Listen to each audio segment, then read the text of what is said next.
सदगुरु कबीर ने कहा है, जो उगै सो आत हुए, फूलै सो कुमलै, जो चुनै सो ढही पड़े, जन्मै सो मरी जाए। बिल्कुल साफ सुथरी बात।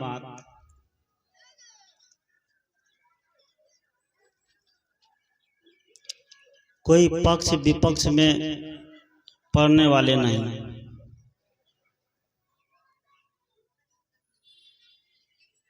और ये जिंदगी में सबके साथ घटित होती है। कोई इससे रोक नहीं पाएगा। जो उगता है आत हुए मतलब अस्त हो जाना। सूर्य उगता है, जिसको हम लोग भगवान कहते हैं, सूर्य देवता कहते हैं। हमारी माताएं छठ में उनको खूब पूजा करती है, खूब हाथ उठा करके उसको अर्घ देती है।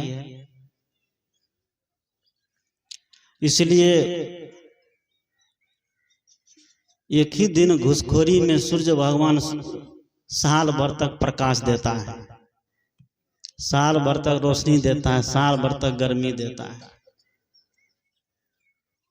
भगवान सब भी आजकल इतना घुसखोर हो गया है कि वही देखा देखी अब गांव में कचहरी में बैठे हुए हो, थाना में बैठे हुए सब घुसखोर हो गया।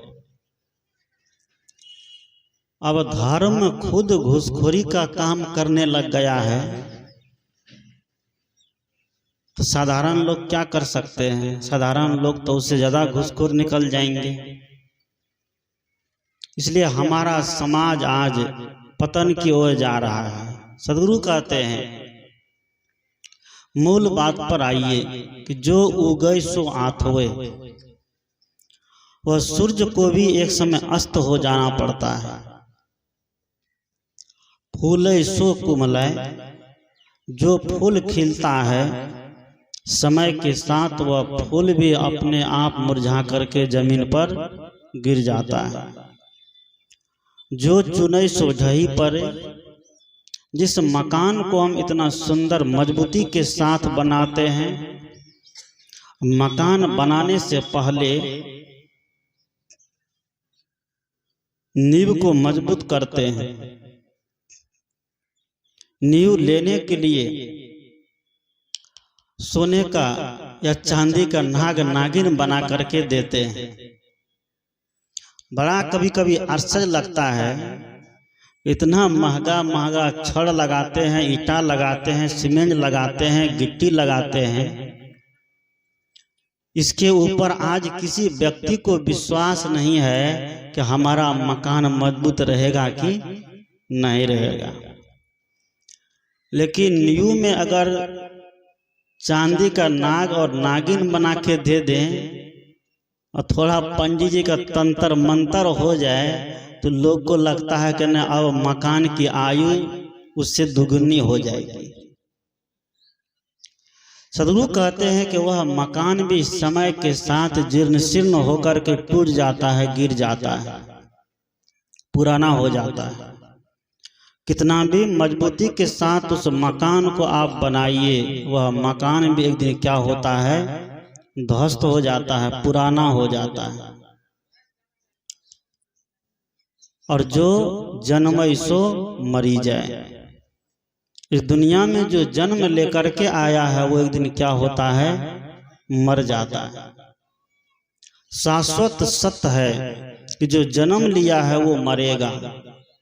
इसलिए भगवान कृष्ण ने कहा कि जातस्य ही ध्रुवो मृत्यु ध्रुवम जन्म मृतश्च। जो जन्म लिया है वह मरेगा, और जो मर गया है वो जन्म लेगा। मरने से कोई बचा नहीं सकता है। एक बच्चा जन्म लिया है, बच्चा 10 साल का होगा कि नहीं होगा, इसमें भी दो राय है, इसमें भी शक है। वह बच्चा पढ़ लिख करके मास्टर बनेगा, डॉक्टर बनेगा, इंजीनियर बनेगा, IPS ऑफिसर बनेगा, महात्मा बनेगा, वकील बनेगा, शिक्षक बनेगा कि नहीं बनेगा, इसमें भी दो राय है। लेकिन वह महात्मा, वह बच्चा एक दिन जवान होकर के बूढ़ा होगा और बूढ़ा होके जर्जर होगा, जर्जर होके एक दिन मर जाएगा, इसमें कोई दो राय नहीं है।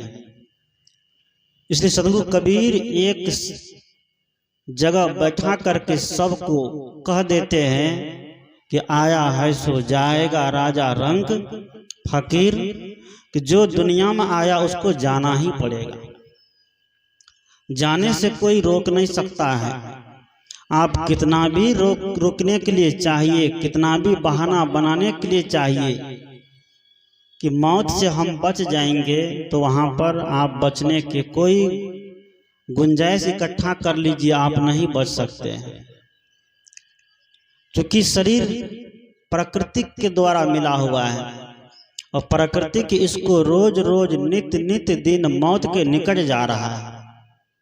हमारे वैज्ञानिक कहते हैं कि प्रत्येक 7 साल में शरीर के सारे परमाणु बदल जाते हैं। और बदलते कैसे हैं? नाखून के द्वारा, खून पसीना के द्वारा, मल मूत्र के द्वारा, दिन रात के द्वारा। इस शरीर के सारे परमाणु प्रत्येक 7 साल में बदल जाता है। कोई व्यक्ति अगर 70 साल जीता है तो 70 साल जीने के क्रम में उनका शरीर 10 बार मर चुका है। हम कहते हैं कि एक ही बार मरते हैं। नित्य नित्य दिन आदमी मर रहा है, रोज रोज मौत के निकट जा रहा है। एक एक श्वास लेता है, एक एक श्वास व्यक्ति को मौत के नजदीक लेते जा रहा है। जिस दिन से बच्चा माँ के गर्भ में प्रवेश करता है, उसी दिन से मौत उनका पीछा कर लेता है। कबीर साहब ने कहा कि काल खड़ा सिर ऊपरे तय जागू बिराने मीत, यह मौत रूपी काल हमारे सिर पर खड़ा है। ये मौत रूपी काल आज किसी को छोड़ा नहीं है। इस शरीर प्रकृति का है तो मौत इसको मार करके जरूर ले जाएगी, इसमें कोई दो राय नहीं। इसे आज तक कोई नहीं बचा है। बचने के लिए कितना भी प्रबंध कर लीजिए, बड़े बड़े डॉक्टर मौत से बचाने के लिए आता है, मृत व्यक्ति को जीवित कर देता है। इसलिए डॉक्टर को भी भगवान कहा गया है देश दुनिया में कि डॉक्टर भगवान है। लेकिन जब मौत डॉक्टर के पास आती है तो क्या डॉक्टर बच जाता है? डॉक्टर को भी उठा करके मौत लेकर के चली जाती है। डॉक्टर की दवाई, डॉक्टर की सुई, निडल सब धरा का धरा रह जाता है, लेकिन डॉक्टर का भी एक दिन राम नाम सत हो जाता है। इस सदगुरु कबीर कहते हैं कि दुनिया मुर्दों का गांव है। मुर्दे के गांव में तो हम लोग निवास कर रहे हैं। साधु ये मुर्दों का गांव, पीर मरे पैगंबर मरिये मरिये जिंदा जोगी, राजा मरिये प्रजा मरिये मरिये बैदौर रोगी, चंदा मरिये सूरज मरिये मरिये धरती आकाशा, और 13 भुवन के चौधरी मरिये उन्हों की क्या आशा। सदगुरु कहते हैं दुनिया में सबको मरना है। साधु ये मुर्दे का गांव, और जिस गांव में, जिस समाज में प्रेम नहीं हो तो समाज मुर्दे का गांव ही तो है। उसको जिंदा का गांव कहा जाएगा? वो कभी जिंदा का गांव नहीं कहा जा सकता है। जिस समाज में आपस में बहिर विरोध हो वह समाज कभी जिंदों का नहीं हो सकता है। मुर्दे तो उससे कहीं अच्छे हैं। मुर्दे के पास चले जाइए, शमशान घाट में चले जाइए, उसको कितनी भी गाली दीजिए, कुछ बोल सकता है? कोई प्रतिक्रिया देगा? वह उधर से कुछ भी प्रतिक्रिया नहीं दे सकता है कि हमको अमुक आदमी ने गाली दिया है, हमको अमुक आदमी ने मारा है, हमको अमुक आदमी ने बेइज्जत किया है। शमशान घाट का मुर्दा कुछ भी नहीं बोल सकता है। सदगुरु कहते हैं कि वैसे समाज से तो अच्छा तो वह शमशान घाट है, जहाँ बैठ करके उनकी प्रशंसा करिए, उसकी निंदा करिए, उसकी चुगली करिए, उसकी बेइज्जती करिए। वह शमशान घाट का मुर्दा आपको कुछ भी नहीं बोल सकता है। सदगुरु कहते हैं कि मुर्दे के गांव में हम निवास करते हैं मुर्दे के गांव में रह करके हम सोचते हैं कि हम जिंदा रहे, हम जीवित रह करके समाज में सर उठाकर चलें, कभी नहीं चल पाएंगे। इसलिए सदगुरु कहते हैं कि मौत निश्चित है। कुछ लोग दुनिया में होते हैं कि जो शरीर से मर जाने के बाद भी अमर हो जाते हैं। शरीर छूट जाता है लेकिन मरने के बाद भी वह अमर होते हैं, लोगों के दिल में निवास करते हैं, लोगों के दिल में उनकी याद, उनकी स्मृति बनी हुई रहती है।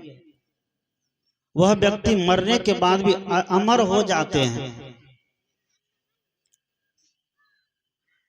इसलिए सदगुरु कहते हैं कि जीना ऐसा जीना हो, जीना किसी का तड़पाए तो, और मरना ऐसा मरना हो कि मरकर याद आए तो। जिंदगी ऐसी बना जिंदा रहे दिल साध तू, और तू न हो दुनिया में तो दुनिया को आए याद तू। हम दुनिया में नहीं रहे उसके बाद भी हम लोगों के दिल में याद आवे। आज हमारे बीच बुद्ध, महावीर, कबीर, नानक देव, बाबा में ही दयानंद, विवेकानंद, सीता, सबरी, सावित्री हम लोगों के बीच नहीं है, लेकिन आज फिर भी हम उनके नाम लेते हैं, उनके नाम से गुणानुवाद करते हैं। वह मरने के बाद भी शरीर रूप में नहीं है, लेकिन तब पर भी क्या हमारे बीच विचार के रूप में जीवित है। इसलिए एक विचारक ने कहा कि विचार को कभी मरने मत देना। अगर विचार आपका मर गया तो समझिए कि आप जीते जी मर गए। अगर आपके विचार सुंदर हो गए, आपके विचार सुलझे हुए हो गए, आपके विचार भरम पाखंड से ऊपर का हो गया, तो समझिए कि आप मरने के बाद भी लोगों के दिल में जीवित रहेंगे, कभी आप मर नहीं सकते। हमें इस मार्ग को अपनाने की आवश्यकता है।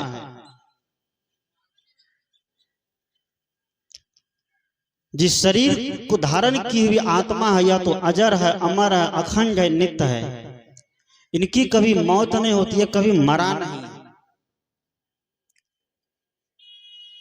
जब ये मरा नहीं है तो खटकर्म दुनिया में कौन जिसके लिए चलता है?